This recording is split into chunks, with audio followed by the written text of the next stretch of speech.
Merci Stanislas, bonjour à toutes et à tous. Donc, je suis parti de ces questions un petit peu provocatrices. En fait, ce sont des questions qui viennent d'une époque bon, pas si lointaine où certains avaient pensé qu'il suffisait de jeter des tablettes aux enfants et des tableaux numériques aux enseignants pour produire une révolution éducative. Et bon, je pense que même ceux qui y ont cru à l'époque en sont un petit peu revenus. Et sans doute, un des problèmes a été de penser que le numérique était une fin en soi plutôt qu'un moyen pour atteindre un but. Ben oui, mais quel but? Est-ce qu'il ne faut pas démarrer là finalement? Donc, ce que je propose, c'est de reprendre les questions dans le bon ordre, c'est-à-dire commencer par se poser des questions pédagogiques. Quels sont les projets pédagogiques qu'on peut avoir? Quel est le projet pédagogique des enseignants? Une fois qu'on a ciblé ça, ça définit des buts précis qu'on cherche à atteindre. Et une fois qu'on a défini ces buts, alors on peut se poser la question des moyens pour les atteindre. Et quand on essaye de répondre à cette question, eh bien, on trouve que les moyens pour atteindre ces buts, ils peuvent être non numériques comme ils peuvent être numériques. Et si parmi ces moyens, il y a du numérique, encore faut-il déterminer précisément quels outils, pour faire quoi exactement, et évaluer quelle valeur ajoutée ils apportent par rapport à d'autres outils non numériques. Alors, ce mot de prudence étant fait, en fait, je vais focaliser sur ma présentation sur un aspect sur lequel il y a de bonnes raisons de penser que le numérique peut apporter quelque chose. Et donc, ça va être la question de la mémorisation, puisque la mémorisation, c'est un enjeu extrêmement important pour tous les élèves et donc pour tous les enseignants. Tout ce qui s'enseigne à l'école doit trouver sa place quelque part dans le cerveau de l'élève, donc ça doit être mémorisé.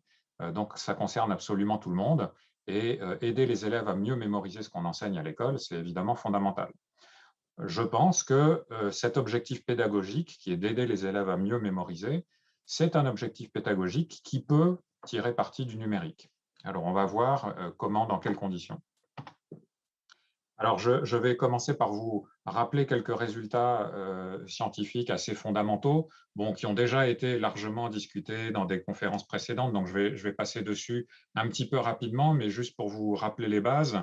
Des expériences qui testent la capacité de rétention en mémoire des étudiants selon différents régimes d'apprentissage. Donc, on sait qu'une stratégie d'apprentissage courante parmi les élèves et les étudiants, c'est de lire ce qu'il y a à apprendre et de le relire et de le relire. Mais ce n'est pas la seule stratégie possible, puisqu'il y a d'autres propositions, par exemple le fait de se tester. Donc là, vous voyez, on a réparti aléatoirement trois groupes d'étudiants dans trois régimes d'apprentissage différents. Ils avaient une liste de 50 mots à apprendre. Dans un premier régime d'apprentissage, ils devaient lire 8 fois la liste. Dans un deuxième régime d'apprentissage, ils devaient lire 6 fois la liste et 2 autres fois, ils devaient se tester sur leur souvenir des mots à apprendre. Autrement dit, ils devaient réciter le maximum de mots dont ils se souvenaient. Et dans un troisième régime d'apprentissage, ils devaient lire 4 fois la liste et se tester ou réciter 4 fois la liste. Voilà. Et donc, comme vous le savez probablement déjà, ceux qui ont fait 8 lectures de la liste ne retenaient que 17% des mots 48 heures plus tard.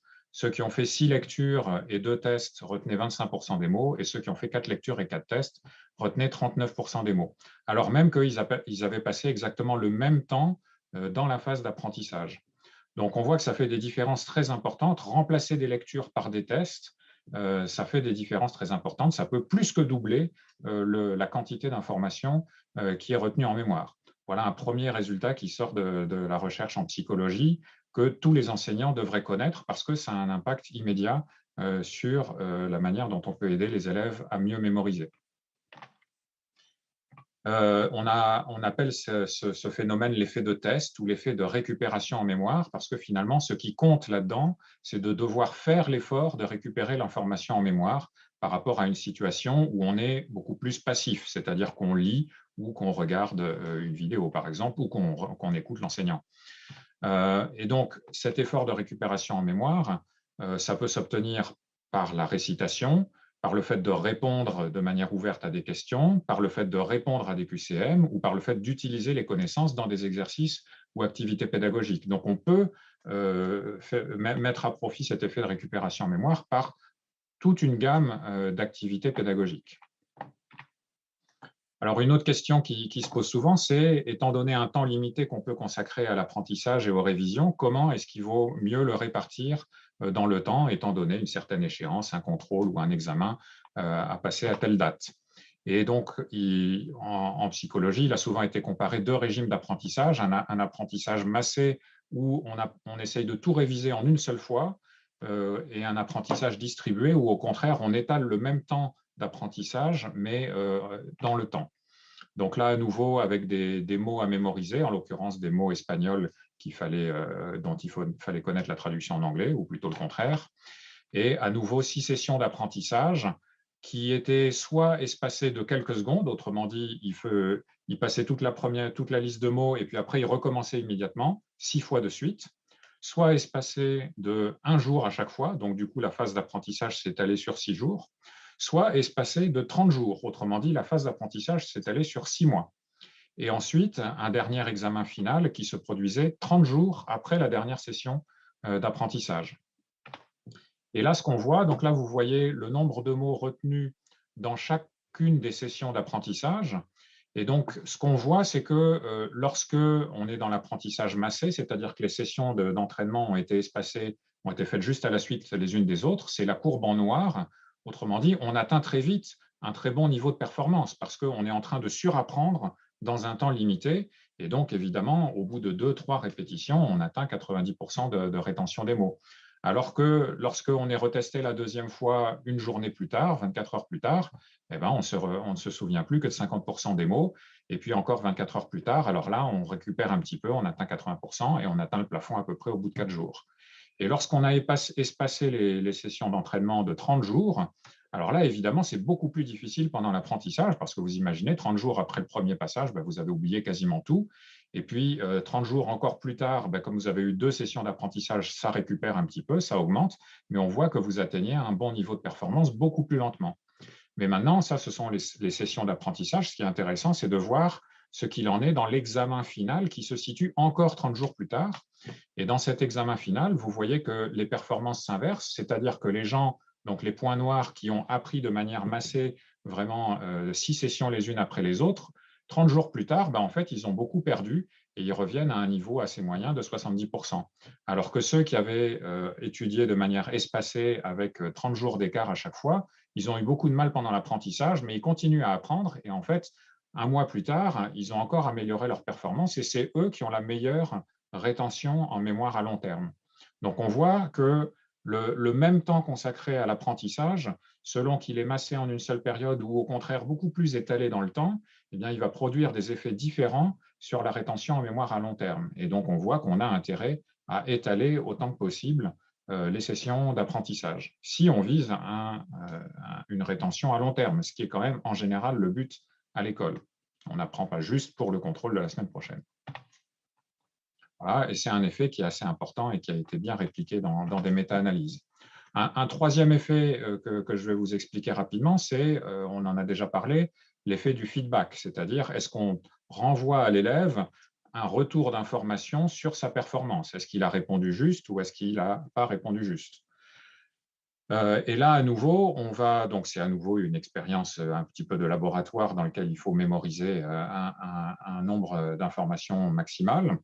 Et donc là, on compare à une condition contrôle qui est une condition où ils n'ont fait que de la relecture, donc sans test, et on voit à nouveau que avec que de la relecture, on atteint un faible niveau de performance, 11% des informations retenues. Lorsqu'ils ont eu l'occasion de se tester plutôt que juste de se relire et qu'on ne leur a pas donné d'informations sur le fait que leur réponse était juste ou pas, eh bien, ils ont déjà une performance qui augmente considérablement, 33% des informations retenues plutôt que 11%. Et ça, c'est un effet très intéressant parce que ça veut dire que cet effet de récupération en mémoire, il ne nécessite pas de feedback. Bien entendu, on imagine que le feedback est important. C'est important si on fait des erreurs de se corriger. Donc, on présume que le feedback est important, mais c'est intéressant de voir que si jamais on est dans des conditions où on ne peut pas facilement donner du feedback aux élèves, malgré tout, le fait de leur donner l'opportunité de se tester, ça produit en soi un effet de rétention. Et puis, si on s'autorise ou on a la possibilité de leur donner du feedback, eh bien, comme on pouvait l'imaginer, on améliore encore les performances et là, ils atteignent 43%. Donc oui, le feedback a un effet positif sur l'apprentissage, bon, ce qui est parfaitement logique, hein, il faut pouvoir se corriger quand on fait des erreurs, mais ce n'est pas une condition nécessaire pour mettre en jeu l'effet de récupération en mémoire. Donc, voilà, si on essaye de se fixer un objectif pédagogique qui est d'aider les élèves à mieux apprendre sur le long terme, à la fois apprendre ce qu'ils voient en classe et puis réviser dans leur travail personnel, puisque finalement, on délègue une grosse part du travail d'apprentissage et de mémorisation aux élèves dans leur travail personnel, donc il faut s'en préoccuper aussi. Si c'est ça l'objectif pédagogique, on a envie de mettre à profit les connaissances scientifiques sur l'effet de récupération en mémoire, l'effet d'espacement et l'effet de feedback. Et donc, maintenant, on a des objectifs pédagogiques bien définis et la question, c'est de savoir quels sont les moyens pour y parvenir. Alors, quels sont les moyens? Il y a toute une gamme de moyens possibles. Donc, pour ce qui est de capitaliser sur l'effet de récupération en mémoire, en gros, il faut donner aux élèves l'occasion de fréquemment récupérer les contenus en mémoire. Ça veut dire qu'on peut les tester régulièrement. On peut aussi leur enseigner l'importance de se tester régulièrement pour qu'ils l'appliquent dans leur travail personnel et puis éventuellement leur fournir des outils pour le faire. Ce qui est important, c'est de pouvoir offrir ça à tous les élèves, ce qui n'est pas nécessairement le cas dans les conditions d'enseignement habituelles, puisque donner l'occasion aux élèves de récupérer l'information en mémoire, tous les profs le font, mais souvent ils le font en posant des questions à la cantonade, et puis ou en interrogeant un ou deux ou trois élèves. Mais pendant qu'un ou deux ou trois élèves sont interrogés et vont répondre à la question, donc vont faire cet effort de récupération en mémoire, peut-être les 27 autres ne font rien du tout. Et donc, on a envie de pouvoir offrir cette possibilité à 100% des élèves dans la classe. Et c'est là un petit peu le challenge. Deuxièmement, l'effet de feedback. Donc, si on veut capitaliser sur cet effet, on voudrait pouvoir donner systématiquement aux élèves une correction sur les réponses qu'ils font. Et là aussi, les enseignants le font. Mais à nouveau, est-ce que ça bénéficie à tous les élèves? Ça bénéficie aux élèves qui reçoivent une correction sur leurs réponses. Donc, dans le cadre, si on est en train d'interroger un ou deux ou trois élèves en classe, ce sont ceux qui ont donné la réponse et qui vont se voir corriger qui vont bénéficier de cet effet de feedback. Les autres, ils peuvent dormir à côté et ça ne va leur faire rien du tout. Donc là aussi, on a un enjeu d'essayer d'impliquer tous les élèves, de leur faire tous bénéficier de cet effet de feedback. Et puis, pour l'effet d'espacement, si on veut capitaliser là-dessus, on a intérêt à planifier des évaluations qui reviennent très régulièrement sur des apprentissages antérieurs et donc à plusieurs semaines d'intervalle. Autrement dit, on n'interroge pas seulement ce qu'on a enseigné la semaine d'avant, mais on essaye de tester aussi ce qui a été enseigné plusieurs semaines, voire plusieurs mois auparavant. Alors, les difficultés potentielles auxquelles les enseignants sont exposés s'ils veulent vraiment faire ça, ça implique qu'il faut faire beaucoup de tests aux élèves en leur fournissant du feedback à chaque fois et il faut arriver à faire ça avec tous les élèves. Donc, si on fait vraiment ça systématiquement, ça implique beaucoup de corrections, de copies ou de tests, etc. Donc, les solutions possibles pour franchir cet obstacle du coût de correction, évidemment, le temps que les enseignants peuvent consacrer à la correction n'est pas infini. Des solutions possibles, c'est d'utiliser des questions à choix multiples, puisque là, la correction est vraiment très facile, et aussi des réponses ouvertes courtes, des réponses qui sont réduites à un mot ou à deux mots. Là, ça réduit évidemment le coût de correction. Un autre problème potentiel, c'est que chaque élève avance à son rythme. Et donc, en fait, tous les élèves ne sont pas au même niveau de rétention en mémoire des mêmes informations. Et donc, ils peuvent avoir des besoins différents en termes de ce qu'ils ont besoin de récupérer en mémoire pour arriver à consolider tout ça. Et là aussi, on voit bien que ça va être très compliqué pour l'enseignant de s'adapter à l'avancement et aux besoins de chaque élève. Et on aura envie de personnaliser le régime de test pour être plus efficace et c'est évidemment compliqué à mettre en œuvre pour les enseignants. Alors, quels sont les outils non numériques qui sont possibles pour essayer de capitaliser sur ces effets? Donc, je l'ai dit, les QCM, c'est une solution tout à fait possible. Pour les élèves, il faut qu'ils prennent l'habitude de se tester en récitant, soit par oral, soit par écrit. Pour se tester, il existe également les cartes double face. C'est très simple, on écrit la question d'un côté et la réponse de l'autre, et puis on peut se faire tout un paquet de cartes de connaissances à acquérir et se les passer en revue, et puis gérer différemment les cartes sur lesquelles on répond bien et les cartes sur lesquelles on répond moins bien. Il y a des systèmes un petit peu artisanaux pour ça, qui s'appellent les systèmes de Leitner ou les systèmes Anki, où par exemple on constitue plusieurs paquets de cartes. quand on répond bien, on fait passer la carte dans le paquet suivant, et quand on répond mal, la carte repasse dans un paquet antérieur. Et donc, comme ça, on se constitue des paquets de cartes qui sont très bien maîtrisées ou de cartes qui sont moins bien maîtrisées. Et donc, celles qui restent dans le paquet 1, on va les réviser tous les jours jusqu'à ce qu'elles passent dans un paquet supérieur, alors que celles qui sont dans le paquet 5, ce sont celles qui sont déjà bien acquises et on va les réviser à des intervalles de temps beaucoup plus grands. Donc, c'est une manière un petit peu artisanale d'essayer d'utiliser l'effet d'espacement. Donc tout ça, vous voyez, ça marche très bien sans le numérique, mais on peut aussi évidemment essayer d'utiliser des outils numériques. Donc si on veut mettre en place des tests de tous les élèves simultanément et aussi pouvoir leur donner un feedback à tous de manière simultanée et immédiate, alors il existe des outils numériques qui peuvent simplifier la vie de l'enseignant. Donc par exemple, là, j'appelle ça des outils medium tech parce que la technologie n'est vraiment que du côté de l'enseignant et pas du côté des élèves. Donc là, ce sont les cartes Plickers, qui sont des cartons réponses qui sont uniques pour chaque élève et qui ont 4 orientations. Et donc, l'élève peut choisir une des 4 orientations qui correspond à une des réponses A, B, C, D d'une question à choix multiple. Et ensuite, chaque élève montre sa carte Plicker pour représenter sa réponse et le smartphone et l'application de l'enseignant permet en une photo finalement de capturer les réponses de tous les élèves, de fournir des statistiques sur ces réponses, etc. C'est une manière un peu plus technologique de faire ce que faisaient les élèves avant avec leurs ardoises, en levant leur ardoise avec la réponse finalement. Donc ça, c'est une possibilité. Si on a accès à encore plus de hautes technologies, alors si on a la possibilité d'avoir des outils numériques aussi du côté des élèves, alors on peut par exemple leur fournir des boîtiers réponses. Donc l'enseignant affiche le QCM sur son ordinateur et les boîtiers réponses sont reliés à l'ordinateur de l'enseignant. Les élèves choisissent leur réponse et non seulement on voit immédiatement l'ensemble des réponses de la classe, mais les élèves ont aussi un retour immédiat sur la justesse de leurs réponses. Et puis, on peut généraliser ça bien au-delà. On a des plateformes sur Internet sur lesquelles à la fois l'enseignant et l'élève sont connectés et donc sur lesquelles l'enseignant met ses QCM et les élèves répondent. Et là aussi, il y a du feedback dans les deux sens. Les élèves voient tout de suite s'ils ont bien répondu ou pas et l'enseignant a un retour instantané sur ce que les élèves ont compris et ont appris.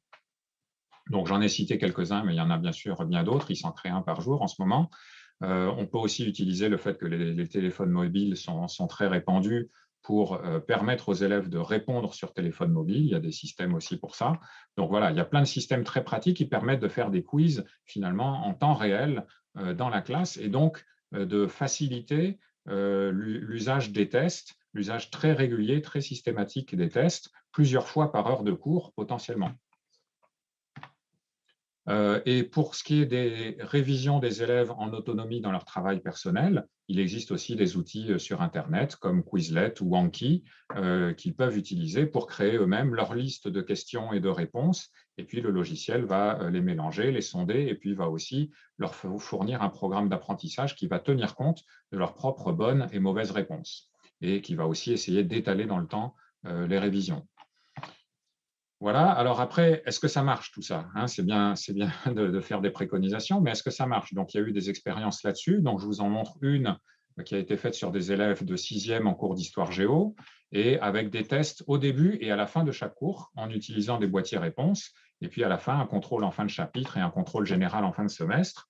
Et donc, ce qu'il faut regarder dans ce tableau, c'est la dernière colonne à droite et la comparaison entre la condition où ils étaient testés, où ils ont terminé à 91% de réussite, par rapport à la condition où ils étaient non testés et ils ont terminé à 81% de réussite. Donc voilà, ils ont gagné 10% de rétention en mémoire, finalement, en étant dans un mode d'enseignement où ils avaient des quiz en début et en fin de chaque cours.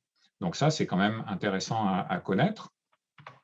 Je vous montre un deuxième exemple de mise en application où on s'est posé la question, donc là il s'agissait de vocabulaire à apprendre en espagnol, avec aussi un petit logiciel d'entraînement qui leur présente le mot en anglais, il fallait répondre le mot en espagnol. Et la question c'était de savoir, OK, il y a 10 chapitres étalés sur 10 semaines pendant le semestre, et donc est-ce qu'on se contente juste de tester les mots qui ont été appris dans la semaine, Ou est-ce qu'on se dit, peut-être qu'à la fin du semestre, les mots du chapitre 1, ils auront été oubliés, il faudrait les retester aussi. Donc, essayer de mettre en œuvre un certain apprentissage espacé. Et alors, si on veut faire de l'apprentissage espacé, on peut soit faire le même régime d'apprentissage espacé pour tout le monde, soit se dire, en fait, ce qui va être optimal, ça va dépendre du rythme d'apprentissage de chaque élève. Et donc, on a un autre algorithme qui fait un régime d'apprentissage espacé, mais personnalisé, basé sur les progrès de chaque élève. Et donc, ce que montre cette expérience, c'est qu'à la fin, ceux qui ont eu un régime d'apprentissage espacé apprennent mieux que ceux qui ont eu un régime d'apprentissage massé, donc uniquement les mots de la semaine testés. Et puis, ceux qui ont eu un régime d'apprentissage personnalisé, espacé et personnalisé, ils ont appris encore plus que les autres. Donc, on voit qu'il y a un réel intérêt, non seulement à implémenter de manière un petit peu automatique ces régimes d'apprentissage espacé, mais aussi de les personnaliser en fonction des réponses et des progrès de l'apprenant. Et donc, pour conclure, je pense que la mémorisation, c'est clairement un objectif pédagogique qui peut bénéficier énormément des technologies numériques. Ce n'est certainement pas le seul. L'important, c'est évidemment de prendre les choses dans le bon ordre, c'est-à-dire d'abord on définit les objectifs pédagogiques et ensuite on définit les moyens adaptés pour y parvenir. Évidemment, le numérique éducatif, ce n'est pas une fin en soi, c'est un moyen qui peut aider à atteindre certains objectifs qui ont été bien définis au préalable. Et il faut garder à l'esprit, comme Stanislas a dit tout à l'heure, que les outils numériques n'ont pas nécessairement des effets positifs sur les apprentissages.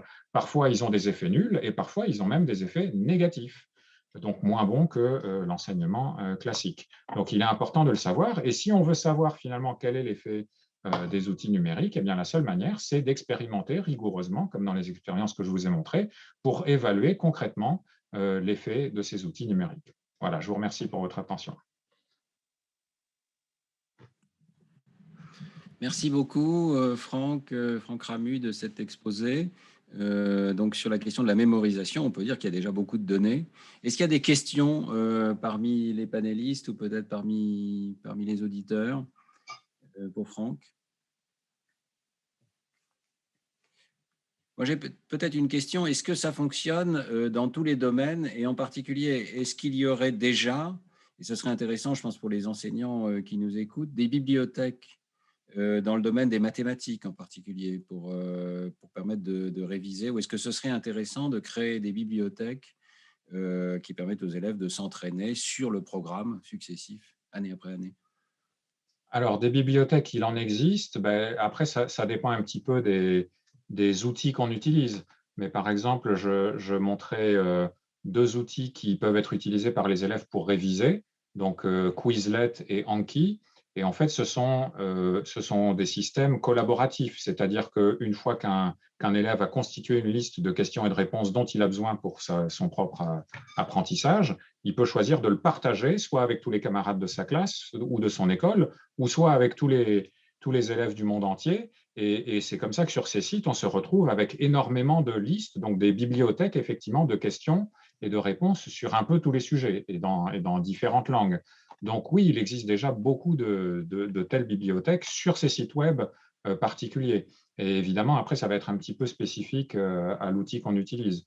Sur les mathématiques, je suis sûr qu'il en utilise, mais j'avoue que je n'ai pas vraiment creusé la question. Est-ce qu'il y a d'autres questions, peut-être des autres intervenants de la journée? Et je me tourne également sur Internet pour voir s'il y a des questions qui me sont envoyées. J'en ai pas pour l'instant. Moi, j'ai une question, Franck, Johannes. Donc, est-ce que dans la formation initiale des enseignants, dans les INSPE, ces outils sont enseignés aujourd'hui? Je pense qu'il y avait la petite refonte, la réforme. Est-ce que c'est quelque chose qui est enseigné ou pas? Alors, je n'ai pas vu ça dans les programmes, dans les maquettes de formation des maîtres actuellement, ce qui ne veut pas dire que ça ne soit pas enseigné, mais c'est sans doute extrêmement variable. C'est-à-dire, si c'est enseigné peut-être dans certains INSPE à l'initiative de certains formateurs, et ça ne le sera pas dans d'autres. Donc, à ma connaissance, ça n'est pas explicitement mentionné dans les maquettes de formation des enseignants. Au-delà d'une recommandation générique de connaître un petit peu l'apprenant. Mais bon, ça... Quels sont les pays de l'OCDE où ces outils sont le plus déjà utilisés? Honnêtement, je ne sais pas. J'ai pas connaissance d'un pays qui en aurait vraiment fait le pilier de ces programmes, on va dire, hein. Je ne sais pas. En Australie, c'est certain que la connaissance de comment les élèves apprennent, ça fait partie, c'est vraiment le premier pilier de la formation des enseignants, par exemple. Donc, on peut supposer que ce genre de choses est inclus dans cette partie du programme de formation des enseignants, mais comment est-ce que c'est fait, dans quelle mesure est-ce que c'est fait, comment c'est implémenté, honnêtement, je n'ai pas creusé. Mais c'est vrai que je suis d'accord que ça vaudrait la peine de d'avoir quelques exemples sous la main d'endroits où ça a été fait et où ça marche.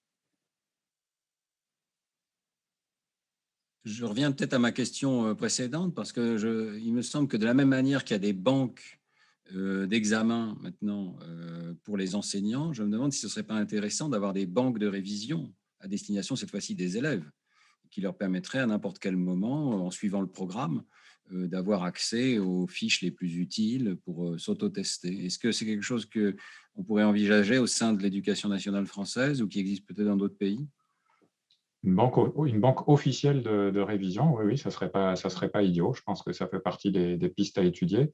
Ça se fait par exemple dans les études de médecine. Dans les études de médecine, ils ont des banques de QCM, de dossiers cliniques progressifs, qui sont dans une immense base de données de QCM et qui sont en fait dans le même système dans lequel ils passent leurs examens. Donc, leurs enseignants leur mettent des exercices à faire qui correspondent aux différents items du programme des études médicales. Donc, ils peuvent vraiment s'entraîner dans les conditions réelles de leurs examens. Mais en dehors des études médicales, je n'ai pas connaissance de ça. Mais ouais, c'est une idée à creuser. Évidemment, quand on passe le code de la route, c'est ce qui se passe aussi. Exactement. Merci beaucoup, Franck Ramu, pour cet exposé extrêmement intéressant et très simple. Il n'y a pas beaucoup d'intelligence artificielle là-dedans, mais il y a beaucoup de sciences cognitives, par contre, et on voit que la combinaison des deux peut être extrêmement intéressante, hein. Donc, merci encore pour cet exposé. Ah oui, une précision quand même, parce que tu as dit plusieurs fois qu'on pouvait donner une correction aux enfants. Alors, je me permets de dire que les châtiments corporels sont interdits, hein. Mais il ne s'agissait pas de ça, mais de donner du feedback aux élèves, bien entendu. Je pense que tout le monde aura compris. Absolument. Merci. Et nous allons pouvoir passer à l'exposé suivant. Je ne sais pas si le réalisateur va nous envoyer un petit jingle ou si on se contente d'introduire l'orateur suivant, qui est Joël Proust. Joël, ah voilà, on a droit à un Voilà. petit jingle.